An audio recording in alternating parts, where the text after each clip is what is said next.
नमस्कार दोस्तों। आज का हमारा विषय तत्सम और तद्भव। ये बहुत ही महत्वपूर्ण विषय है। तत्सम किसे कहते हैं, तद्भव किसे कहते हैं। बच्चे अक्सर इन दोनों में कंफ्यूज हो जाते हैं। बहुत सारे डाउट्स होते हैं उनके। इस वीडियो को देखने के बाद आपके सारे डाउट्स क्लियर हो जाएंगे।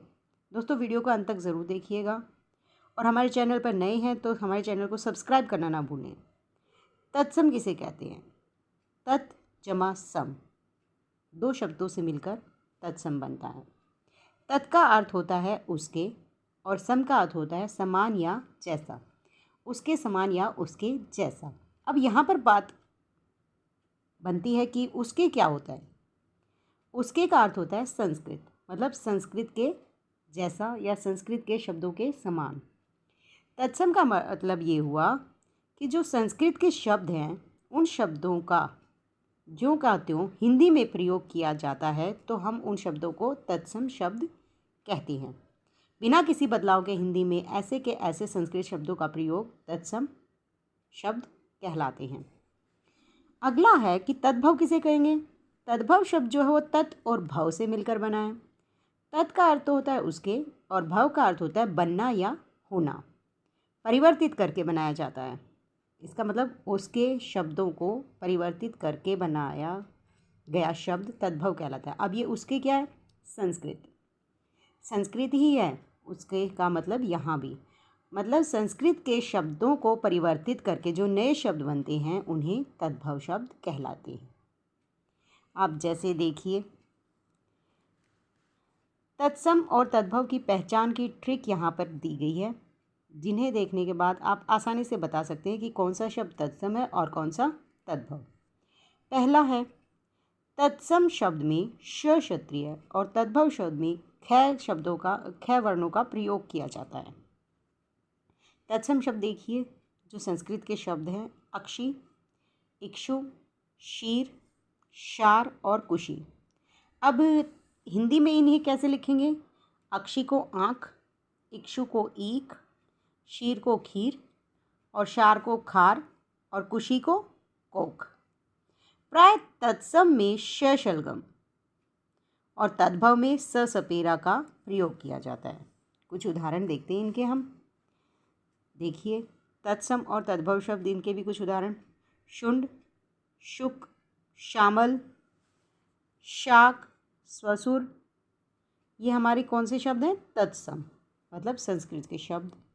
अब इनका हिंदी में जो तद्भव बन जाता है वो है सूंड, शुक का सुआ, सांवला, साग और ससुर। अब अगला पॉइंट है, तत्सम शब्द व और तद्भव शब्द में ब का प्रयोग होता है।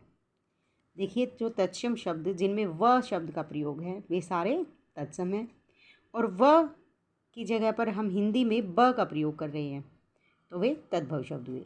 विद्युत, बिजली, वर यात्रा, बारात, वानर, बंदर, वक, बगुला, वर्षा, वर्षा, विवाह, ब्याह, वणिक, बनिया। अब अगला पॉइंट देखिए, चंद्र बिंदु जो होती है वो हमेशा तद्भव शब्दों में ही मिलती है। पहला पुच्छ, मुख, चंद्र, लंग और पंच, ये सारे क्या हैं? तत्सम शब्द। इनमें चंद्र बिंदु नहीं लगी। पूंछ, मुंह, चांद, लंगड़ा, पाँच, ये सारे शब्द क्या है? तद्भव। इनमें चंद्र बिंदु लगी हुई है। अगला पॉइंट है कि जो प्राय तत्सम शब्द होते हैं उनमें य और जो तद्भव होते हैं उनमें ज का प्रयोग होता है। तत्सम शब्दों में किसका प्रयोग होता है? य, और तद्भव में ज। योगी, यत्र, यम, यूथ, यजमान, यदा, युवा, ये सारे शब्द क्या हैं? तत्सम शब्द। अब योगी का हमने क्या कर दिया? जोगी। यत्र का जहाँ, यम का जम, यूथ का जत्था, यजमान जजमान, यदा जब, युवा जवान। अगला पॉइंट जो तत्सम और तद्भव शब्दों में फ़र्क बताता है वो है त्रिशूल। त्र का प्रयोग हमेशा तत्सम शब्दों में ही ज़्यादातर प्रयोग होता है। आप देखिए तत्सम शब्द और तद्भव शब्द। पत्र, रात्रि, सूत्र, राजपुत्र, पुत्र, मित्र। सम्मित्र का प्रयोग है। ये सारे क्या हैं? तत्सम शब्द। अब जो ये हैं पत्ता, रात, सूत, राजपूत, पूत, मीत, ये सारे क्या हैं? ये हैं हमारे तद्भव शब्द, हिंदी के शब्द, और ये संस्कृत के। अगला पॉइंट है कि जो प्राय रै होता है, रै के जो रूप होते हैं अलग अलग, रेफ से, पैरों में जो र होता है, ये सारे जो रै के विभिन्न रूप होते हैं वो तत्सम शब्दों में ही प्रयोग किए गए हैं। जैसे स्वर्णकार, प्रस्तर, द्विपहरी, स्पर्श, व्याघ्र, ये सारे र जो र के रूप हैं, जहाँ पर भी ये होते हैं वो तत्सम शब्द ही होते हैं। एक बात और ध्यान रखने की है कि कोई वर्ण यदि आधा हो, जैसे ये आधा स, आधा स, ये र, ये द्वि में व, द के नीचे व तो पूरा है, तो द आधा, स्पर्श में स, व्याघ्र में व्य आधा है। तो जहाँ पर भी आधा वर्ण होता है तो वहाँ पर भी तत्सम शब्द ही कहलाते हैं। सुनार, पत्थर, दोपहर, परस और बाघ, ये क्या है? तद्भव शब्द। अगली बात है जो है वो है री ऋषि की। री की जो मात्रा है उसका प्रयोग तत्सम शब्दों में ही होता है ज़्यादातर। श्रृंगार, सिंगार, श्रृंग, सींग, घृणा, घिन, घृत, घी, मृतिका, मिट्टी, गृहिणी, घरनी, ये सारे शब्द जो हैं इधर वाले जिनके नीचे री की मात्रा लगी हुई, ये सारे हैं तत्सम शब्द।